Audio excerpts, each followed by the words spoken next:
vrai que des fois, on me dit t'as vraiment l'œil et l'habitude. Après, comme je dis, il faut avoir vraiment une confiance en soi, quoi. Il ne faut pas douter. Ma satisfaction, c'est de voir que le produit fini va être apprécié par le client et qu'en fait, on aura gagné notre challenge, quoi, en fait, pour arriver à ce produit-là.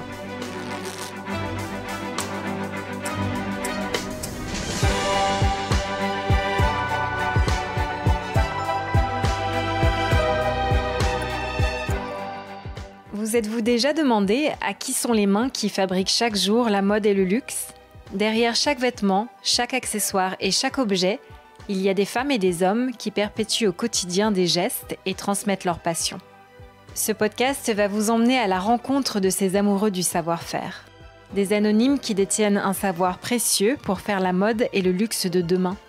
Aujourd'hui, ces femmes et ces hommes de l'ombre nous racontent depuis les coulisses leur métier, leur passion, leur envie de transmission d'un savoir-faire unique. Parce qu'aujourd'hui, en France, il y a plus que jamais la nécessité d'assurer la relève de ces métiers d'exception. Bienvenue dans le podcast Savoir pour faire.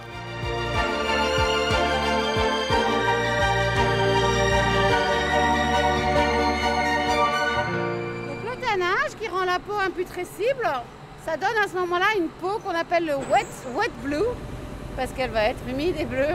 Et à ce stade, la peau, ça commence à prendre forme quand même par rapport à ce qu'on a dans notre imaginaire. On commence à visualiser un produit fini. Ce matin, nous sommes au cœur de l'Aveyron, à Millau. Et les tanneries Pêche d'Eau se destinent à la ganterie, notamment la fabrication de gants techniques et sportifs, mais aussi aux vêtements et à la maroquinerie. Passez la visite en compagnie de Caroline Krug, CEO de l'entreprise, place à l'œil avisé de Catherine Chastan, dite Cathy. Catherine est chef d'atelier corroyage finition. Elle trie et classe les peaux une à une et se déplace d'espace de travail en espace de travail, prête à valider ou invalider chaque cuir. Rien ne lui échappe. Bonjour Cathy. Bonjour. Alors qu'est-ce que vous faites là ? Je vois que vous avez beaucoup de cuir devant vous. Oui, donc là je fais un classement, donc en fini en fait. Et donc en fait le classement consiste à ouvrir les peaux et regarder un peu les défauts qu'il peut y avoir dessus. Là il y a eu une opération mécanique qui a été faite donc, sur cette peau pour faire briller. Donc on regarde s'il n'y a pas eu de soucis. Catherine Chastan, j'ai 55 ans. Je travaille à la tannerie déjà depuis 1986. En fait, j'étais un peu bercée dans ce milieu-là parce que mon papa travaillait ici et ma maman faisait des gants à la maison. Donc voilà, déjà le cuir, en lui-même, je savais un peu ce que c'était. Et puis moi, je suis donc chef d'atelier, mais j'ai commencé à la base, quoi. Donc voilà, j'ai évolué tout le long, là, pendant 35 ans pratiquement. Là, je suis passée en fait de ouvrière à chef d'atelier. Vous avez gravi les échelons et donc aujourd'hui vous êtes responsable du tri des peaux, du classement des peaux. Du corroyage, donc tout ce qui est machine en fait, l'atelier qu'on a vu là où on classait, et l'expédition aussi. Je suis quelqu'un de peu réservé, après je suis assez dynamique, j'ai confiance en moi aussi. Je suis curieuse donc j'aime savoir aussi pourquoi tel client veut ce produit-là et pas un autre, pourquoi il faut faire telle finition. Voilà, je suis toujours en quête un peu de savoir, quoi. En quelque sorte, la tannerie, c'était un peu une évidence pour vous. Je me trompe ? Oui, tout à fait. Bon, après, c'est vrai qu'à 20 ans, on ne sait pas trop où aller. Voilà, bon, moi, j'ai eu cette opportunité-là. Et voilà, depuis, je suis là et compte y rester jusqu'à la retraite. Et voilà. Est-ce que vous diriez que vous avez développé une forme de passion pour le cuir ? Comment est-ce que vous diriez ? Oui, parce qu'au début, c'est vrai que c'était pas non plus quelque chose qui m'attirait, quoi. Voilà, donc j'y suis rentrée un peu parce que mon papa, m'a pas obligée, mais bon.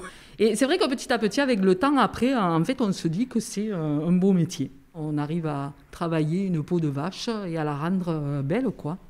C'est quoi une belle peau pour vous ou un beau cuir ? C'est d'avoir la satisfaction de voir que depuis le départ, quoi, dans la tannerie, on arrive à faire un cuir, souple, avec un toucher qui est soyeux, des couleurs qui sont très jolies, uniformes. Pour moi, c'est ça, quoi.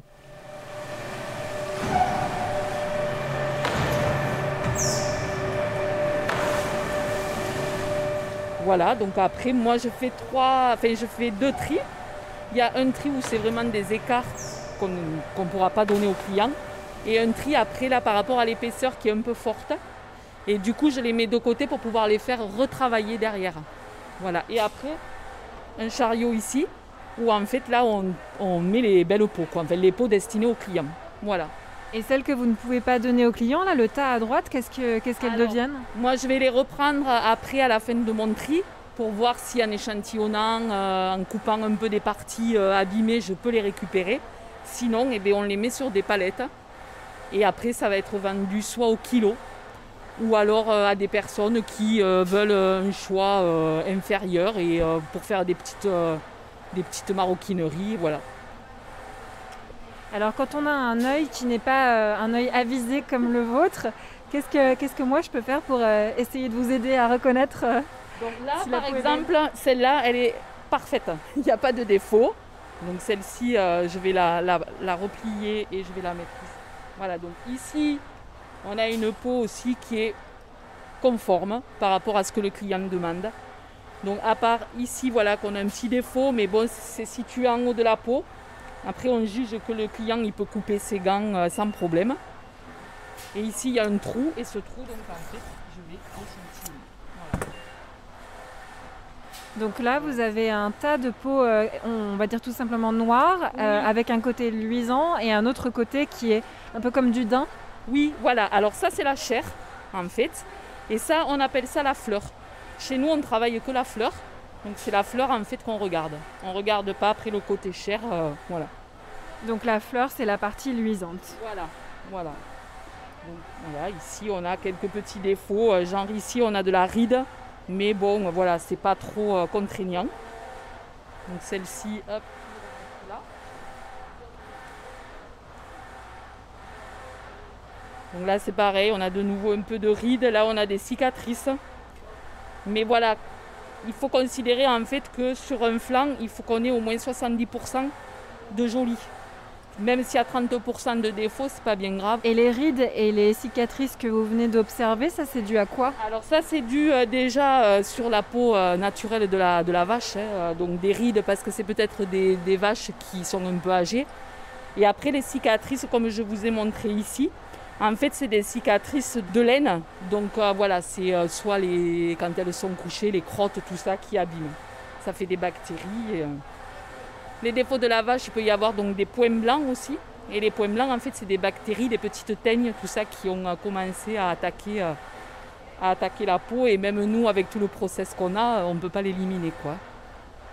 Parce que vous, en fait, votre travail de classement des peaux, de tri des peaux, il intervient à quel moment? Qu'est-ce qui se passe avant et qu'est-ce qui se passe après? Donc, nous, là, ici, c'est un classement en fini.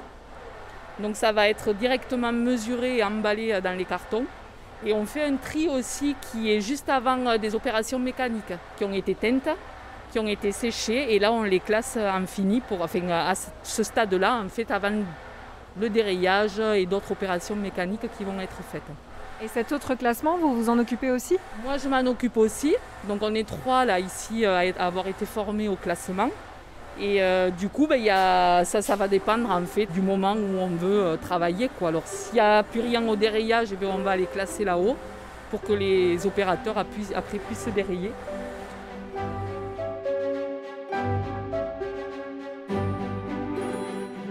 Je pense que vous avez dû développer un œil de lynx avec les années?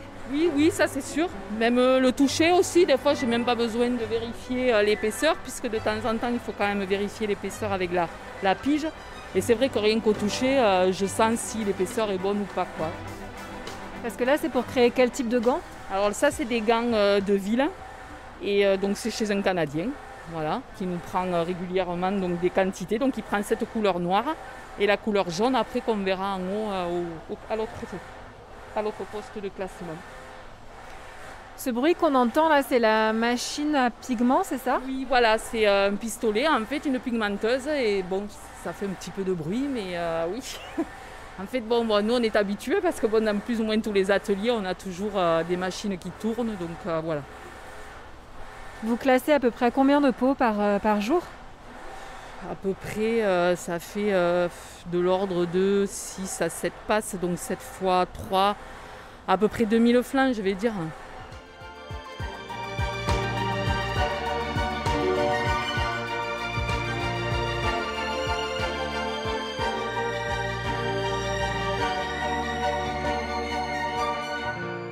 Qu'est-ce qu'il faut savoir pour bien comprendre votre métier ?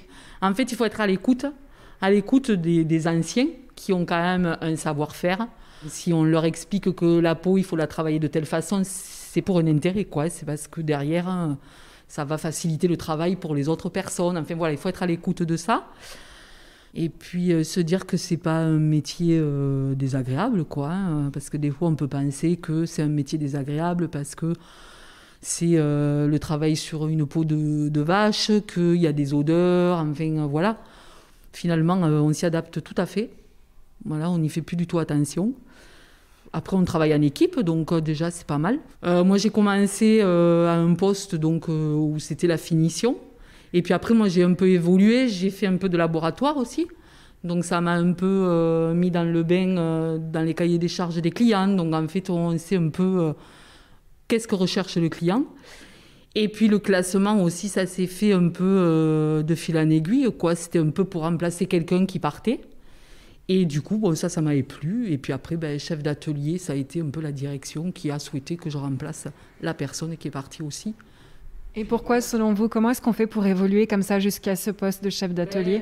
Je pense que déjà, il faut être sérieux déjà dans son travail. Il faut être respectueux déjà de ses collègues, de son patron. Et après, je pense qu'il y a une confiance qui s'installe et cette confiance fait que, on juge que telle personne est peut-être apte à avoir plus de responsabilités. Voilà. Et aujourd'hui, en tant que chef d'atelier, vous n'avez pas seulement un savoir technique, on pourrait dire, vous êtes aussi décisionnaire, vous êtes responsable ?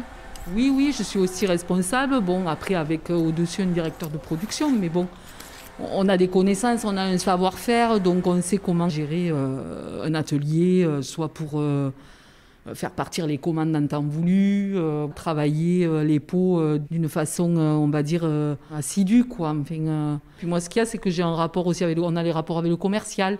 On essaye aussi de transmettre à ceux qui travaillent donc sur les machines aussi, à leur expliquer en fait ce qu'ils font, ce qu'on ne faisait pas à l'époque.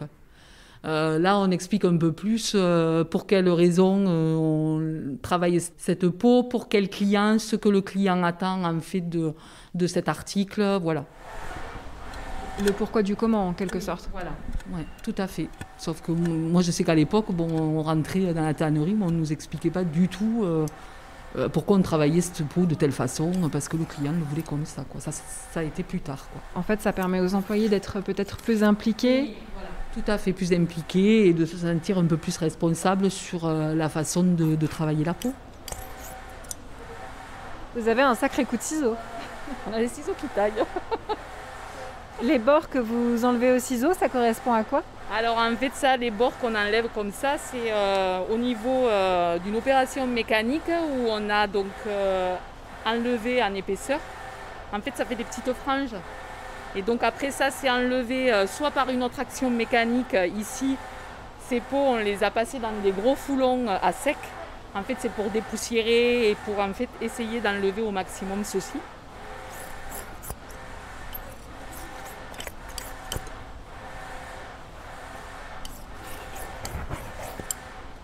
Bon, sur Millau, les tanneries, mégisseries, ganteries, tout ça, c'était quand même quelque chose d'assez important. C'est une tannerie quand même qui est très ancienne. Moi, j'y tiens, oui, particulièrement, parce que bon, je me dis que c'est un savoir-faire qu'on a ici sur Millau. Donc, il faut continuer à le faire perdurer, quoi. Et pour les générations qui viennent, tout ça, voilà, moi, j'estime que c'est pas un travail désagréable. Pour un jeune qui serait sensible à votre métier et qui souhaiterait peut-être se lancer, quel serait éventuellement votre message ? Que ce soit quelqu'un de dynamique, qui soit à l'écoute, qui ait confiance en lui aussi, voilà, qu'il soit autonome aussi. Est-ce que vous pensez que ce sont des métiers d'avenir, les métiers liés à la tannerie, ces métiers artisanaux, manuels ? Alors oui, parce que je pense que quand même, le cuir étant une matière noble, je pense que quand même ça va perdurer. Les clients que nous avons, ils sont très fidèles parce qu'il y en a qui sont là depuis 30 ans, donc aucun problème. Mais je pense qu'il y en a beaucoup qui ont dévié après sur des matières, genre plastique. Donc c'est vrai que c'est un peu décevant, mais bon. Parce que vous représentez aussi, comme on dit, le savoir-faire à la française. Tout à fait. C'est vrai que nous, on travaille vraiment français. Les vaches viennent de France. Elles sont travaillées ici, plus ou moins pour des clients français, mais aussi pour l'export. Bon, ça après... Voilà. Mais c'est essentiellement, oui, à la française. Il y a des formations qui sont faites au niveau de la finition. Pour des nouveaux qui sont rentrés. Donc, en fait, on leur a appris à manipuler la machine, à suivre une formule, à monter les coloris aussi sur les pots. Donc ça, il y a eu des formations qui ont été faites. Moi, pour ma part, j'avais eu une formation aussi qui avait été faite en vue de devenir chef d'atelier. Après, toutes les formations sur les machines sont faites par des formateurs en fait, que nous avons dans l'entreprise, c'est-à-dire en fait, des personnes qui sont anciennes, qui ont une maîtrise du poste, voilà. Et vous, actuellement, vous formez quelqu'un ? Alors là, pour le moment, moi, je forme personne. Mais s'il y a un nouveau, moi, oui, je vais le prendre. Je vais lui dire, voilà, tu vas être affecté à ce poste-là. Je vais t'expliquer comment fonctionne la machine, les sécurités. Et après, voilà, comment on passe la peau, pourquoi on la passe comme ça. Et ce serait quoi votre premier conseil pour cette personne ? Alors là... Premier conseil, en fait, qu'il soit à l'écoute, quoi. Puisque, c'est grâce à l'écoute des personnes qui ont un savoir-faire qu'il va pouvoir, lui, après, connaître la peau, devenir presque autonome, quoi. En prenant un peu de recul, si vous deviez résumer ce que ce métier vous apporte, quelle satisfaction, par exemple, qu'est-ce que vous aimeriez dire ? Qu'est-ce que vous diriez ? Ma satisfaction, c'est de voir que le produit fini va être apprécié par le client et qu'en fait on aura gagné notre challenge quoi, en fait, pour arriver à ce produit-là.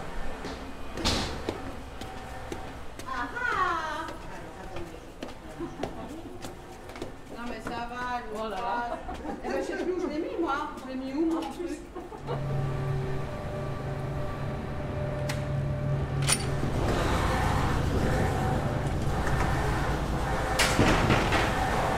Alors, une nouvelle table de travail et une nouvelle couleur de peau. Voilà, tout à fait. Donc ici, on classe principalement des peaux qui ne sont pas encore finis de travailler. C'est de la protection généralement. Après ce classement, ces peaux elles vont être amenées à être dérayées, c'est-à-dire on va mettre à une épaisseur demandée par le client.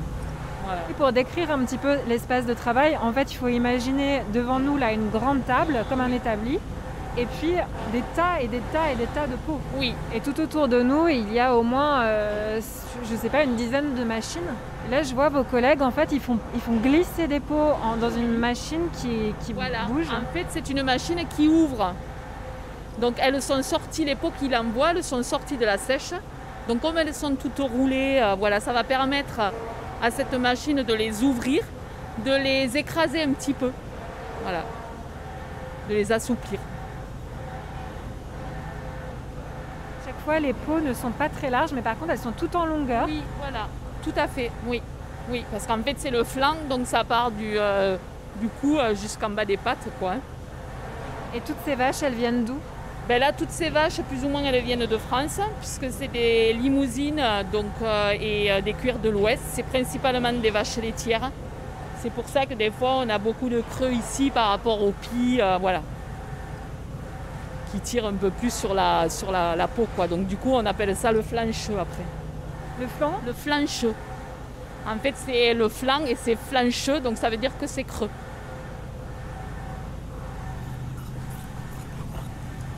C'est vrai que des fois, on me dit t'as vraiment l'œil et l'habitude, parce que par rapport aux deux autres personnes qui classent avec moi, des fois, elles reviennent un peu plus sur les peaux. Et puis après, comme je dis, il faut avoir vraiment une confiance en soi, quoi. Il ne faut pas douter. Parce que sinon, on a tendance après à douter, à se dire « Ah, mais non, c'est pas beau, qu'est-ce que je fais ?» Et comment on construit une confiance en soi ? Peut-être avec le temps aussi, avec l'âge, et puis en se disant que ma foi, c'est pas parce qu'on va se tromper une fois que ça va être une catastrophe. Au contraire, on se trompe, on a au moins un retour client, et ça nous permet après d'avancer et de dire cette fois-ci, je vais pas faire cette bêtise, ou je vais être plus vigilante. Cathy, je vais vous mettre un petit peu à l'épreuve. J'ai apporté une veste en cuir. Est-ce que vous pouvez me faire un diagnostic, s'il vous plaît ? Alors, un diagnostic, oui. Donc, en fait, je disais que le grain était quand même très fin. Le coloris est nickel parce qu'en fait, on s'aperçoit qu'avec le temps, il n'a pas bougé. Et voilà, il craque un petit peu. Donc c'est quand même un cuir assez raide, je vais dire, hein, pas très souple. Après, on voit qu'il y a des finitions très parfaites, quoi. Après, voilà, on voit bien que dans la partie comme ça, on a mis un peu plus de peau flancheuse. Sur ce bord aussi, alors que dans le dos, on a mis quand même une partie de la peau qui est nettement plus jolie et qui d'ailleurs, avec le temps, est restée toujours la même, quoi. Conclusion, c'est un bon achat? Je pense, oui. De toute façon, je pense que le cuir, en principe, c'est toujours un bon achat. En principe.